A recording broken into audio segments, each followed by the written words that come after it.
Assalamualaikum warahmatullahi wabarakatuh. Saya Vina Rohmatika dari kelas F akan menceritakan tentang sejarah singkat dari dinasti Safawiyah di Persia.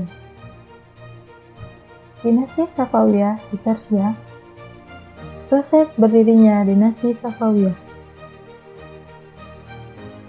Pada dinasti Safawiyah di Persia berkuasa antara tahun 1501 sampai 1722 Masehi. Dinasti ini merupakan salah satu kerajaan Islam yang cukup besar di Persia. Dinasti Safawi berasal dari sebuah gerakan tarekat yang berdiri di Ardabil, sebuah kota di Azerbaijan. Tarekat ini diberi nama Tarekat Safawi.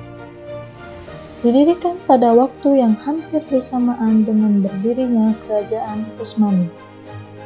Nama Safawiyah diambil dari nama pendirinya, yaitu Safi al-Din di tahun 1252 sampai 1334 Masehi.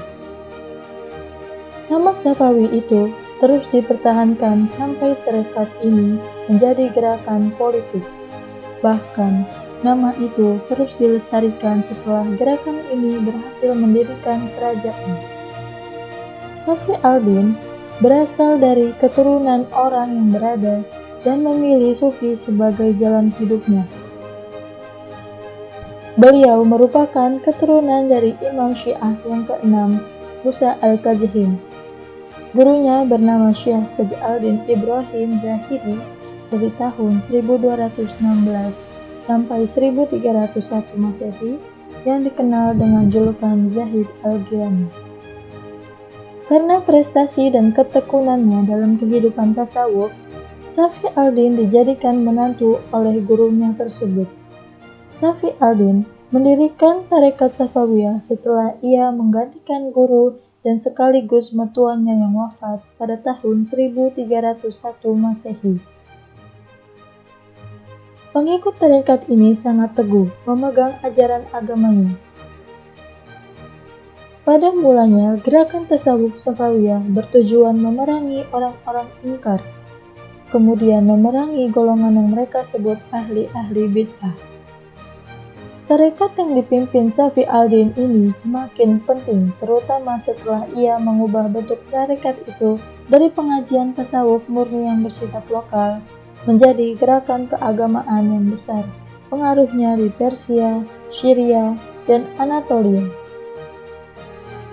Di negeri-negeri di luar Ardabil, Safi al-Din menempatkan seorang yang memimpin murid-muridnya. Wakil tersebut diberi gelar khalifah. Kerajaan Safawi kurang lebih bertahan 2 abad dengan pemimpin sebagai berikut. Yang pertama, Ismail I. Dari tahun 1501 sampai 1524 Masehi. Yang kedua, Tahmasp I. Dari tahun 1524 sampai 1576 Masehi. Yang ketiga, Ismail II. Dari tahun 1576 sampai 1577 Masehi. Yang keempat, Muhammad Khudabanda. Dari tahun 1577 sampai 1587 Masehi. Yang kelima, Abbas I. Dari tahun 1587 sampai 1628 Masehi. Yang keenam, Safi Mirza. Dari tahun 1628 sampai 1642 Masehi. Yang ketujuh, Abbas II. Dari tahun 1642 sampai 1667 Masehi. Yang kedelapan, Sulaiman. Dari tahun 1667 sampai 1694 Masehi.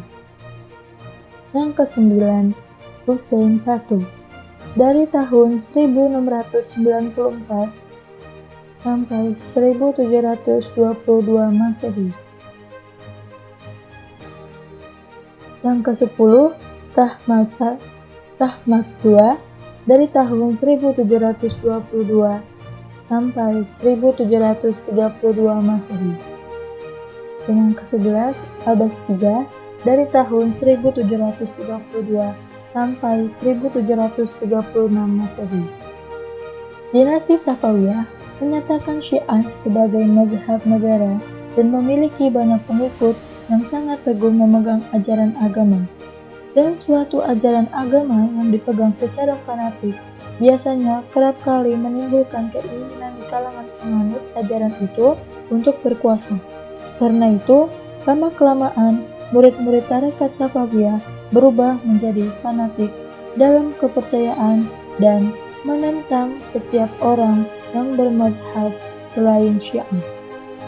Kondisi kerajaan Safawi yang memprihatinkan itu baru bisa diatasi setelah Raja Safawi kelima, Abbas I, naik tahta pada tahun 1588 sampai 1628 Masehi.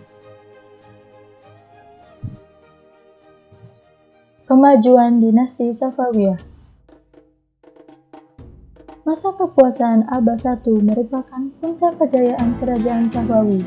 Ia berhasil mengatasi gejolak politik dalam negeri yang mengganggu stabilitas negara dan sekaligus berhasil merebut kembali beberapa wilayah kekuasaan yang pernah direbut oleh kerajaan lain seperti Tabriz, Sirwan, dan sebagainya yang sebelumnya telah direbut oleh kerajaan Utsmani.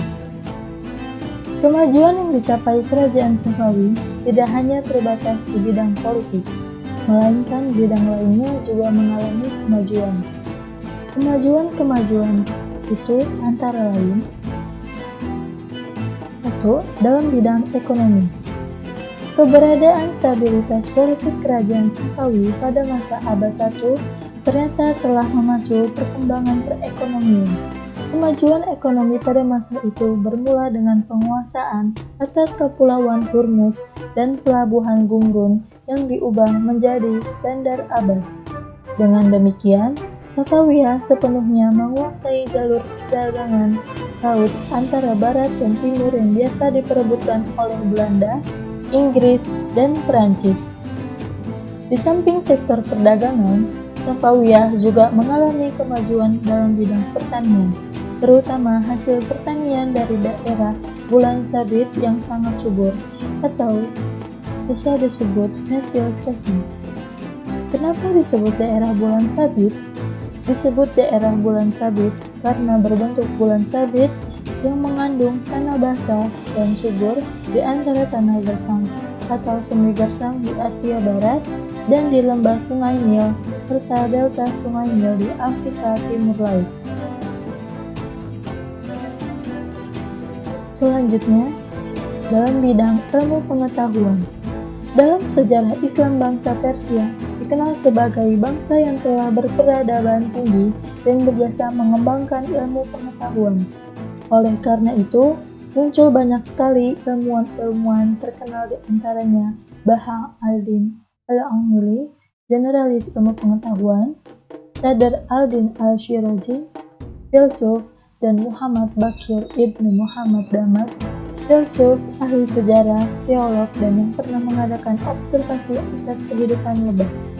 Dalam bidang sains dan ilmu pengetahuan, Safawiyah lebih maju dari kerajaan lainnya pada masa yang sama. Bidang selanjutnya yaitu dalam bidang arsitektur.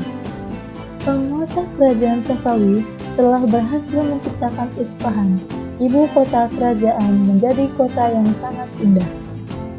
Kemajuan bidang seni arsitektur ditandai dengan berdirinya sejumlah bangunan megah yang memperindah Isfahan sebagai ibu kota kerajaan ini. Sejumlah masjid, sekolah, rumah sakit, jembatan yang memanjang di atas Jalan Rut, dan istana Cihel Sutun. Kota Isfahan juga diperindah dengan kebun wisata yang tertata apik. Ketika Abbas I wafat, di Isfahan terdapat sejumlah 162 masjid, 48 akademi, 1.802 penginapan, dan 273 pemandian umum. Dalam bidang kesenian, Kerajaan Safawi mengalami kemajuan yang sangat pesat dalam bidang seni, antara lain di bidang kerajinan tangan, keramik, karpet, kemadani, pakaian dan tenun, mode, tembikar, dan benda-benda seni lainnya. Seni lukis mulai dirintis sejak zaman Tahmat I, Ismail I pada tahun 1522 Masehi, membawa seorang pelukis timur bernama Midhat ke Tabriz. Bidang selanjutnya, bidang tarekat. Sebagaimana diketahui bahwa cikal bakal kerajaan Safawi adalah gerakan sufistik, yaitu gerakan tarekat. Oleh karena itu, kemajuan di bidang tarekat pun cukup maju. Bahkan, gerakan tarekat pada masa ini tidak berpikir dalam bidang keagamaan, tetapi juga dalam bidang politik dan pemerintahan.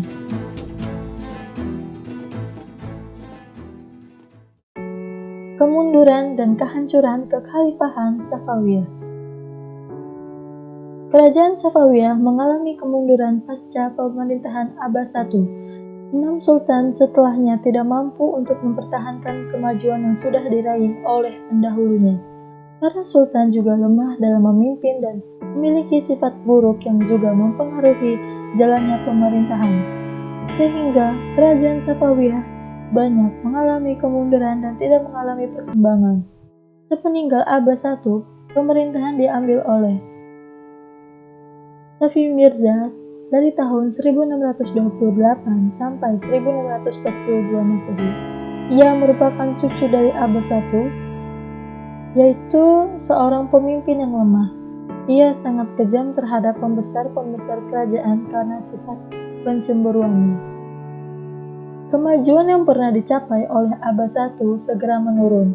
Kota Kandahar, sekarang termasuk wilayah Afghanistan, lepas dari kekuasaan kerajaan Safawi, diduduki oleh kerajaan Mughal yang ketika itu diperintah oleh Sultan Shah Jahan, sementara Baghdad direbut oleh kerajaan Utsmani. Abbas II adalah raja yang suka minum minuman keras, sehingga ia jatuh sakit dan meninggal. Meskipun demikian, dengan bantuan wazir-wazirnya, pada masa kota Kandahar dapat direbuti kembali. Sebagaimana Abbas II, Sulaiman juga seorang pemabuk. Ia bertindak kejam terhadap para pembesar yang dicurigainya. Akibat rakyat bersikap asa bodoh terhadap pemerintah, ia diganti oleh Syekh Hussein yang alim. Pengganti Sulaiman ini memberi kekuasaan yang besar kepada para ulama Syiah yang sering memaksakan pendapatnya terhadap penganut aliran Sunni. Sikap ini membangkitkan kemarahan golongan Sunni Afghanistan sehingga mereka berontak dan berhasil mengakhiri kekuasaan dinasti Safawi. Berikut adalah beberapa faktor penyebab kemunduran kerajaan Safawi. Yang pertama, adanya konflik yang berkepanjangan dengan kerajaan Utsmani. Berdirinya kerajaan Safawi yang bermazhab Syiah merupakan sebuah ancaman bagi kerajaan Utsmani, sehingga tidak pernah ada perdamaian antara kedua kerajaan besar ini. Terjadinya dekandensi moral yang melanda sebagian pemimpin kerajaan Safawi yang juga ikut mempercepat proses kehancuran kerajaan ini. Kerajaan Sulaiman candu narkotik dan menyenangi kehidupan malam selama 7 tahun, tidak pernah sekalipun menempatkan diri menangani pemerintahan. Begitu pula dengan Syekh Hussein. Yang ketiga, pasukan Ghulam yang dibentuk Abbas I ternyata tidak memiliki semangat perjuangan yang tinggi seperti Qizilbash, yang hal ini dikarenakan mereka tidak memiliki ketahanan mental, karena tidak dipersiapkan secara terlatih dan tidak memiliki bekal rohani. Kemerosotan aspek kemiliteran ini sangat besar pengaruhnya terhadap lenyapnya ketahanan dan pertahanan kerajaan Safawi.